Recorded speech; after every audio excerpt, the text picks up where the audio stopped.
Work. It's a word of stark connotation. Whether you envision your day job, like me as a teacher, or the homework you've put off till the last minute, or the food you prepare for your family on a nightly basis, work carries with it an undeniable sense of struggle, difficulty, and suffering. But on the back end of work, there are promises of success, easement, and reward. It's the virtues of work which keep us as humans building ourselves in body and spirit, even when exhaustion seems to be the only takeaway. We can appreciate moments of pleasure and relaxation when we are not working, but eliminating work from our vernacular is like writing a one-way ticket to anxiety and despair. For we would not be able to provide ourselves the basic physical and intellectual stimulations needed to compete with a demanding world for money, scores, nutrition, playing time, whatever it may be. As demanding as work can be, sometimes work is needed to find relaxation. As some put it, you work to live, don't live to work. I'm Captain Coleslaw, and I'm an average person just like you. I am also an outdoors person. And as an outdoors person, I have the ability to escape the clutches of work when needed by heading into the wilderness of our world, a world of water, wind, forests, and fields to pursue feather, fins, fur, and fungi for entertainment as well as table fare. Even though the experience itself makes being an outdoors person worthwhile, if you're anything like me, you do take a level of pride in understanding the landscape which wildlife utilizes and how one can use that to their strategic advantage. And yet, I think pursuits which test my lack of knowledge and make me work to find success are some of the best outdoor experiences I've had to date, even though they require work. It's the willingness to work on improving my knowledge of wildlife behavior, biology, and ecology between species, which has allowed me to experience so many beautiful and memorable moments of field during my 20 plus years of outdoor experiences. This series of Captain Coleslaw Outdoors is titled The Reason. What the reason references depends on the episode. Some episodes reference the reason for spontaneous excursions, which lead to success. Other episodes lead to reason why strategic planning led to failure. Some episodes share the reasons we experience wildlife differently depending on our current location or long-term climate patterns of our region. Some episodes explain the reason I have so much passion for the outdoors myself. Other episodes share the reason why we need hunters in general. The reason for some episodes is for entertainment value. Others, and most of, are educational. We hope that we can bring that slight betterment that will help you afield by minimizing your work, but maximizing your meaningful experiences. It's only then that you will have witnessed the biggest reason why this series has come to fruition for your viewing pleasure.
Oh yeah, welcome back to Captain Coleslaw Outdoors. It's been a while, and here we are. It is the beautiful months of summer here on the channel in beautiful Pennsylvania. So on this first episode of Keystone Catches, we're going to document the smallmouth bass jerkbait bite and what that entails and how you can utilize it to catch smallmouth bass and hopefully some pig football smallmouth in the spring. So the smallmouth bass are spawning. So right back in here, there's the river, which you've seen in the Slav logs, holds so many types of wildlife, whether they be birds or fish. Well, today we're going after smallmouth bass, and they're on their beds or moving up into shallow water to spawn. The water is about 55 degrees, which is perfect smallmouth bass spawning water temperature. They build their nests and move up into the shallows to lay their eggs based off of the temperature of the water. And here it is late May, and this is the perfect time to get smallmouth while they're moving in. Now, the smallmouth bass, other than their hunger, the other thing that they're really focused on is defending their nest from predators who might feed on their eggs, whether they be other fish, macroinvertebrates, and the like. And here I am walking on the trail down to my spot, and right there on the ground is one of the pinnacle microinvertebrates that these smallmouth feed on and are trying to defend their nest from. So check this out. Sometimes you go looking for the content, and sometimes the content finds you. So check this nasty bugger out. This is a hellgrammite. And a hellgrammite is actually the larva of a large species of aquatic insect called a Dobson fly. And every spring, when the water reaches about the same temperature that the smallmouth are spawning in, these hellgrammites emerge from the shallow water of rivers with rocky bottoms and extremely neutral pH water to climb up trees and bushes where they will actually hatch out of this larval form and into a fly. They'll spawn, they'll lay their eggs back in the water, and then they'll die, and those eggs will hatch into new hellgrammites, which are apex predators of the aquatic ecosystems around here. Hellgrammites are about 3 inches long, and they have these huge, nasty, biting teeth, and fish eggs are right on the menu, as well as small fish themselves. So smallmouth bass have a vendetta against these things and will consume them before they have the potential to consume the baby bass themselves. So when you have these bass sitting on nests, you want to be throwing baits at them that look like the things that they're going to be munching on, especially right now as they defend nests. And these hellgrammites are exactly what we're going to try to replicate. So thank you, hellgrammite, for showing up. We're going to use this information to go catch some smallmouth out on the river. So let's go get after it.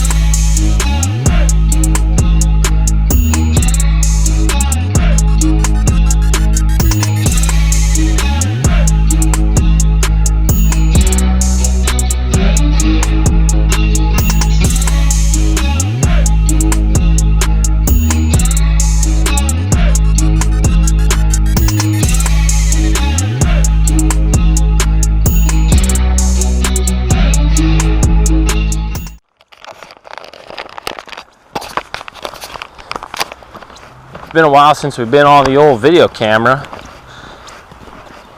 Woods are looking absolutely gorgeous down through here. Spring has sprung, summer wildflowers are starting to bloom, and the fishing should be as good right now as it'll be all year. Oh yeah, holy cats. I can see fish surfacing all over the place. So being that those hellgrammites are kind of like a dark black, brown, red color, and they're about 3 to 5 inches long, we're going to put on a little jerk bait like this. Kind of matches the same sort of color scheme, and we're just going to twitch it off the bottom. We're not going to reel it in fast, and we're not going to reel it in steady. We kind of want to twitch it like a little bug swimming and jerking off the bottom of the riverbed here. And I think without a shred of a doubt, we're going to get in some bass love for this lure once we hook up and start casting.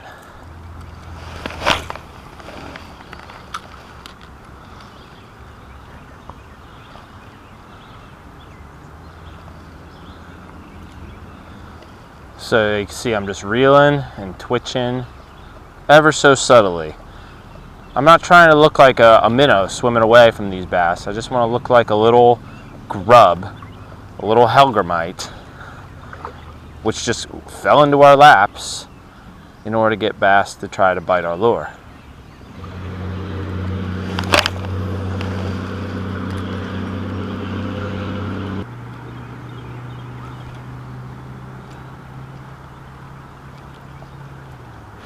There's a fish. Oh, that's a smallmouth. Hammered it right there at the shore. How about that? Hellgrammite pattern, jerkbait style. I mean, he crushed it. First smallmouth of the day. Not a bad one. See if we can get a couple more.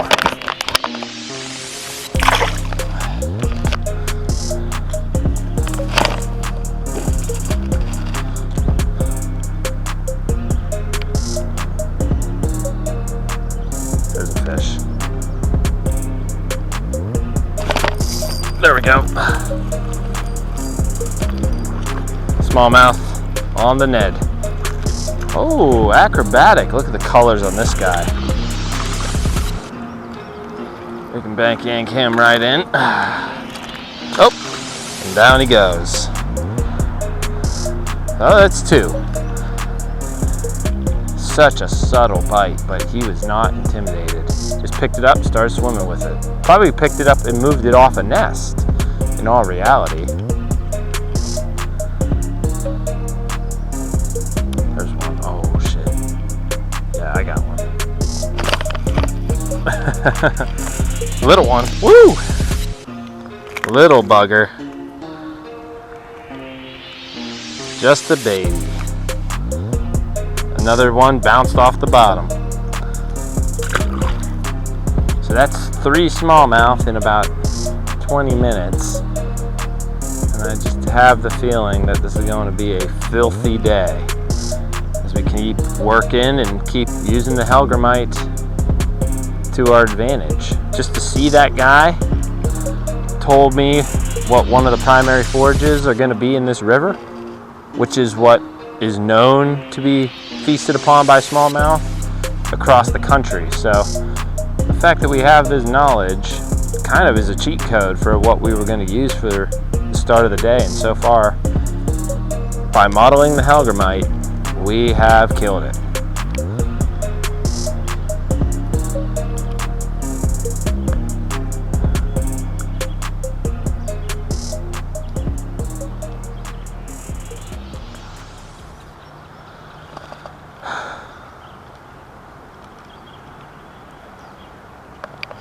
Oh.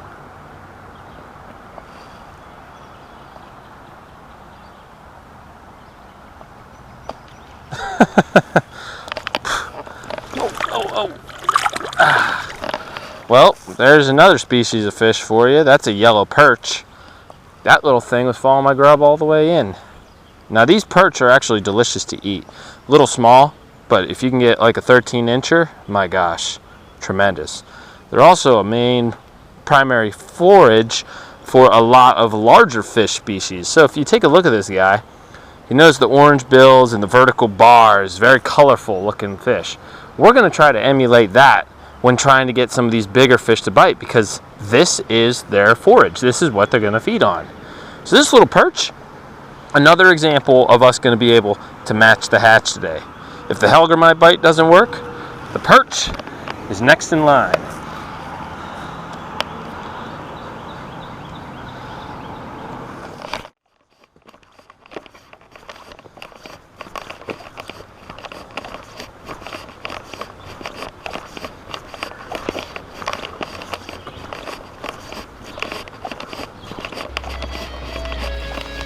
Well, that's how that goes.